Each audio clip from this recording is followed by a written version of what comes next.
La myasthénie est une maladie qui se soigne et qui se soigne bien pour la plupart des personnes. À peu près plus de 80% des personnes n'auront pas de soucis dans la vie de tous les jours grâce au traitement. Ce traitement, il est simple. Ce sont des comprimés. Ce sont des comprimés qui peuvent être prescrits par le médecin de famille ou par le neurologue.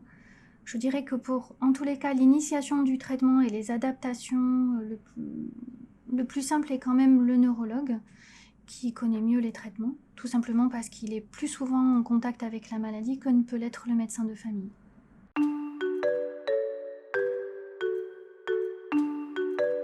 La médecine, alors c'est long aussi parfois parce qu'il faut trouver le bon traitement et on répond pas tous exactement, mais la médecine a toute une panoplie de traitements, du plus léger à des traitements plus lourds pour nous accompagner à différentes étapes et elle a des leviers, thérapeutiques qui sont importants. Alors c'est vrai aussi qu'être myasthénique, c'est prendre des médicaments. Donc il dit prendre des médicaments, c'est se déplacer avec sa pharmacie. Donc quelques contraintes là, pragmatiques, hein, simplement, c'est que quand vous partez au week-end, si vous avez oublié vos médicaments, c'est pas une bonne idée. Donc voilà, ça fait un petit sac de plus, un petit cling de plus dans vos bagages. J'ai eu un traitement de fond pendant bien 3-4 ans, je dirais. Des immunosuppresseurs, donc Inurel, de la cortisone, du Mesténon. Et donc je suis restée comme ça pas mal de temps. Mais en fait, d'année en année, je perdais. Jusqu'à un moment où j'ai eu ce fameux médecin qui m'a dit mais mademoiselle, là ça va pas. Et là on m'a mis donc du rituximab et des cures d'immunoglobulines tous les mois. Et donc ça pendant une bonne presque une année et demie. Et en fait on m'a vraiment, là d'un coup mon état est vraiment, enfin là ils m'ont craqué. Il faut savoir que 25% des personnes atteintes de la maladie n'auront pas besoin de médicaments et pourront gérer leurs symptômes simplement avec l'aménagement de leur vie de tous les jours et des efforts qu'elles feront dans cette journée. Pour les autres personnes, il y a plusieurs types de traitements. Il y a les traitements qui enlèvent les symptômes. Ce sont ce qu'on appelle les médicaments de première intention. Et puis, il y a les médicaments de deuxième et troisième intention, qui sont les médicaments qui évitent aux symptômes de venir. Les symptômes peuvent être levés par des médicaments qu'on appelle les anticholinéstérasiques, qui sont globalement trois, disponibles en France. Il y a le mitellase, le mestinon et le mestinon retard. Chacun a ses vertus. Le mitellase a une durée d'action un peu plus longue que le mestinon. Ça veut dire qu'il va avoir un effet qui va durer 4 à 6 heures. Le mestinon a une durée plus courte d'activité, qui est de 3 à 4 heures. Et le mestinon retard, lui, va fonctionner pendant 12 heures. C'est un médicament qui est plus volumineux et qu'on a le droit de donner quand les personnes, le matin, dès le réveil, ont du mal, entre autres, à avaler. Et c'est un comprimé qui se prend donc la veille au moment où on va au coucher. Les médicaments sont des médicaments qui sont là pour enlever les symptômes. Et il faut que le symptôme soit gênant pour que la personne ait besoin du médicament. Et donc, la personne qui est malade fait partie du choix du médicament avec le médecin. C'est une adaptation. Et cette adaptation, elle va se faire aussi en fonction des activités de la journée.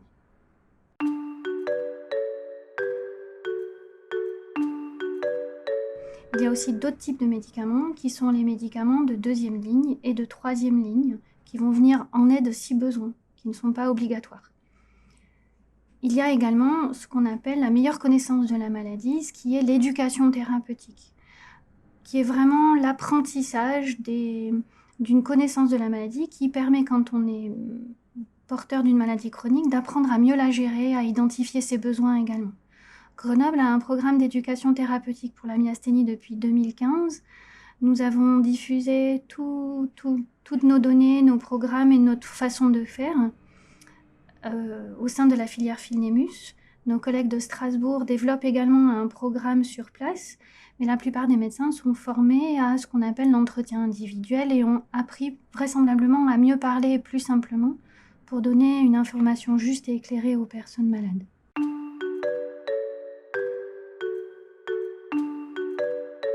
Alors l'éducation thérapeutique patient, ça a été, j'aurais tendance à dire, notre point d'orgue.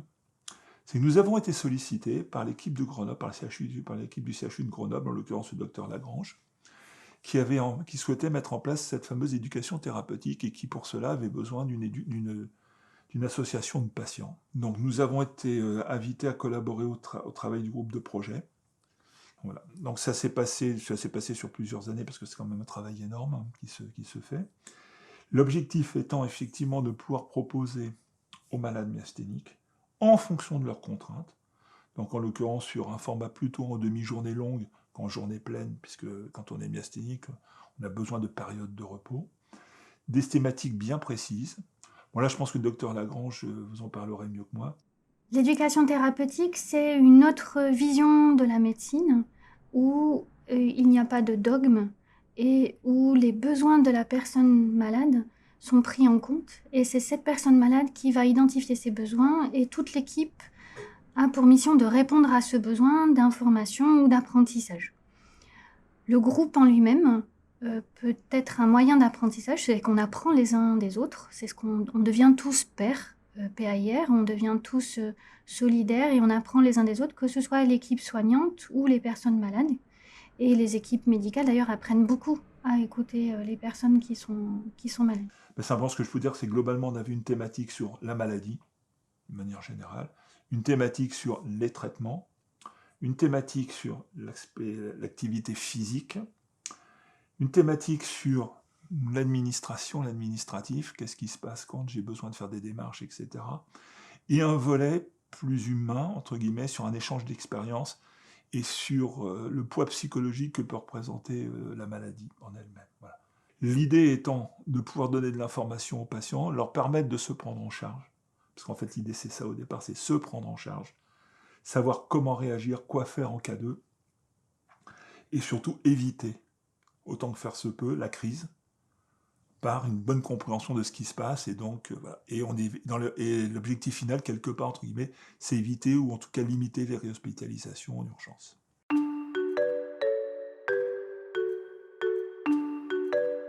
Quand les symptômes de la myasthénie sont toujours présents, malgré un traitement antisymptomatique, ou quand ce traitement antisymptomatique est trop lourd parce qu'il y a trop de comprimés à prendre dans la journée, ou que cet excès de comprimés peut amener trop d'effets secondaires, on est amené à prescrire des traitements de seconde intention.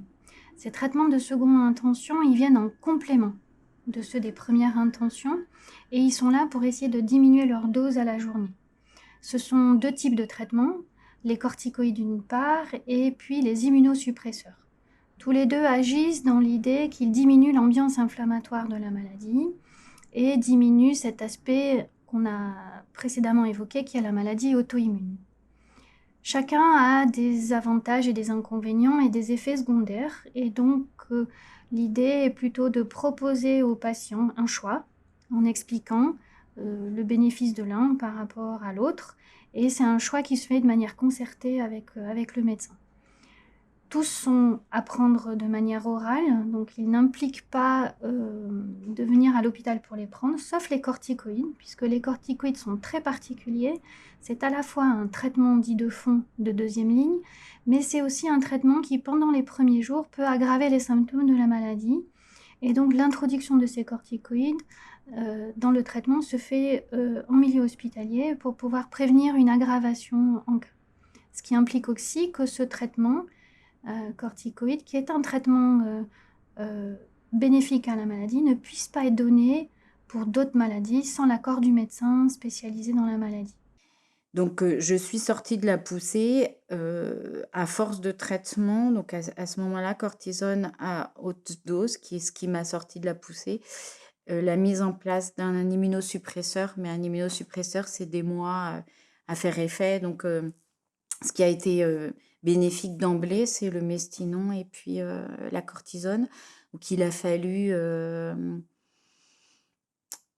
4-5 mois pour que je retrouve une vue normale, que je puisse enlever le film opaque du deuxième verre. Mais c'était à peu près ça, 4-5 mois.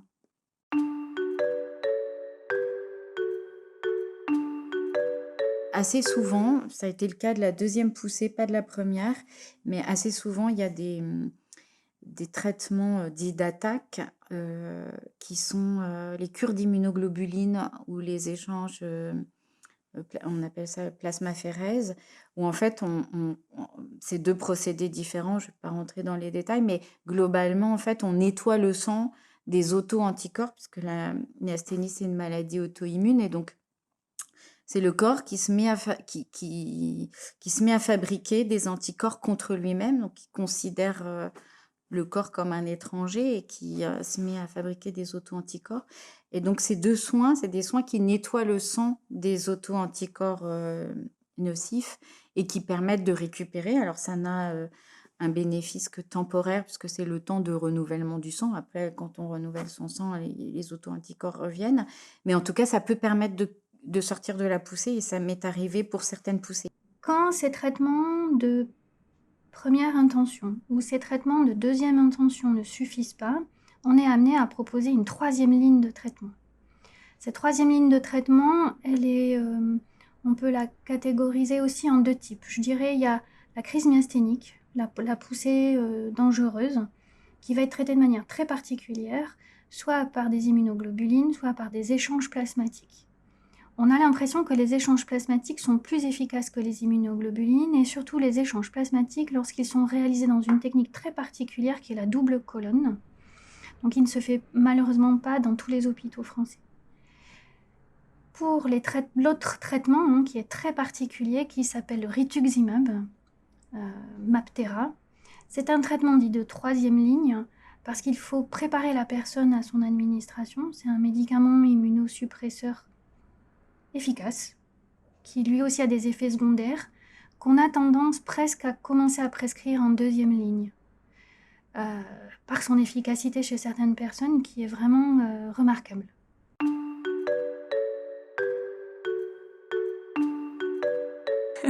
Quand je suis vraiment en période de rémission, entre guillemets, des fois j'oublie un peu et je me dis « Oh, j'ai oublié ». C'est pas bien, mais voilà. On oublie vite quand ça va mieux. Et je le prends quand même parce qu'en général, le matin, si j'oublie, c'est pas grave. Le soir, je vais plus sentir la fatigue. Mais par contre, pendant mes poussées, en général, j'oublie jamais. Parce que du coup, dès que le mestinon redescend, je commence à avoir la fatigue qui revient et je suis bonne pour aller me coucher, quoi. Donc du coup, disons que ça n'a pas un effet hyper... Enfin, sur moi en tout cas, ça n'a pas un effet hyper fulgurant. Mais par contre, si je le prends pas, clairement j'ai une fatigue en plus. Donc du coup, ça m'aide, ça me permet de me maintenir un petit peu. Quand on oublie un comprimé, on peut le voir comme un signe positif. Et se dire que si on a oublié, eh bien peut-être que le symptôme n'était pas là. Il y a une vraie question qui se pose, c'est fallait-il prendre ou pas ce comprimé? Et quel a été le retentissement?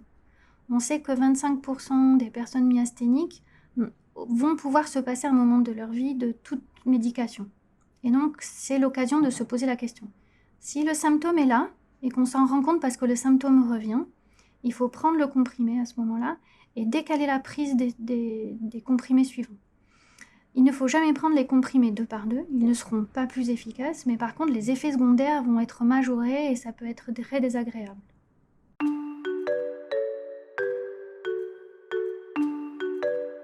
La myasthénie va avoir des phases possibles d'aggravation, de majoration des symptômes, parce qu'on a pris pour une autre maladie, qu'elle soit virale, bénigne ou autre chose, un médicament qui est contre-indiqué avec la maladie. Il est quasi impossible d'apprendre la liste pour un médecin ou un pharmacien. Il y a un peu plus de 200 médicaments pour lesquels il faut faire attention. Et le plus simple est d'être soit porteur de ce cahier-ci, où la liste est contenue, en tous les cas de savoir où trouver chez soi la liste, et finalement le magnet sur le frigo est une bonne solution. Mais on peut aussi demander à son pharmacien, grâce à l'application qui est proposée ici, de télécharger la liste des médicaments interdits, à la fois dans son dossier pharmacie, mais aussi dans son fameux dossier DMP, dossier médical personnalisé, ou sur le dossier Compilio. Et puis, le fait de savoir qu'on est myasthénique, ça implique qu'on doit être toujours attentif pour aller regarder cette liste, mais aussi ça implique que l'automédication n'est plus possible. tout ce qu'on avait avant dans sa pharmacie, ou tout ce qui est disponible en vente libre, potentiellement, peut être dans cette fameuse liste, ou ne pas encore être inscrit dans la liste parce qu'il n'y a pas eu assez de remontée d'informations. Donc il faut toujours prendre l'avis du pharmacien et penser à signaler à son médecin que parce qu'on est myasthénique, il y a cette fameuse liste à connaître et à les vérifier. Alors, l'association a comme particularité, je disais donc tout à l'heure, de vérifier, de proposer la liste des médicaments et de la mettre à jour. Alors cette liste de médicaments est toujours un peu compliquée parce que des médicaments, c'est soit des noms commerciaux, soit des noms de marque, on va dire ça comme ça, et des molécules. Donc on a pris la décision sur les conseils de notre vice-président, qui est accessoirement docteur en sciences pharmaceutiques, qui est donc pour nous le garant de la qualité de l'information, de la véracité de l'information, d'utiliser ce qu'on appelle les DCI, des dénominations communes internationales, de façon à ce que ces listes puissent être comprises aussi bien par des francophones que des anglophones, que des germanophones ou des hispanophones, entre autres. Voilà. Donc ces listes, elles ont comme particularité sont d'exister sous deux formes. Une forme par famille thérapeutique, typiquement les antidépresseurs, les antibiotiques par exemple, et une par molécule classée par ordre alphabétique tout simplement. Voilà. Donc ces listes, on refait une relecture tous les ans, et quand on les a mises en place, elles ont été donc d'un côté identifiées, travaillées par une équipe, vérifiées sur le Vidal et sur d'autres sources par une deuxième équipe. Une troisième équipe, ensuite de ça, a refait la collation du travail des deux premières équipes pour bien vérifier que l'on avait des deux côtés les mêmes niveaux d'information, les mêmes niveaux de difficulté. Et ces listes-là, elles ont ensuite, et ça a été donc mises à disposition du corps médical, au travers des sites d'information, et éventuellement, si on le souhaite, de pouvoir les imprimer directement. Elles sont en téléchargement libre sur nos sites. Elles font l'objet d'une relecture tous les ans. Alors, c'est vrai que la plupart du temps, il n'y a pas de modification, parce que ça n'évolue pas énormément, mais dans certains cas, ça nous permet quand même, nous aussi, d'être sûrs, de bien vérifier qu'on n'a pas oublié, qu'il n'y a pas une coquille qui s'est placée, etc.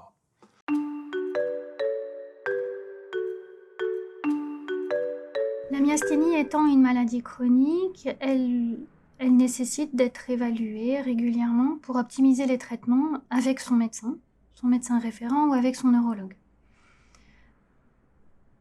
On peut savoir faire soi-même, et c'est bien l'idée d'un programme d'éducation thérapeutique, c'est de pouvoir évaluer de par soi-même de combien de comprimés, en fonction des symptômes, on peut avoir besoin dans la journée. De manière simple, je dirais que pour une personne qui va bien, un suivi annuel est suffisant. Ça permet de faire le point sur la maladie, les effets secondaires des traitements, et ça permet aussi d'alléger souvent les traitements, ou en tous les cas de faire part des aménagements qu'on a pu donner et qu'on a pu prendre seul avec son médecin, dans une idée aussi que le médecin apprend à chaque fois grâce à son patient au fur et à mesure des consultations. Quand la maladie est présente, ou en tous les cas dans la première année de la maladie, c'est bien d'avoir un suivi au moins 3 fois à l'année, voire plus si besoin. Et ça s'arrange avec le médecin pour avoir une disposition, un accès, une facilité d'accès à la consultation.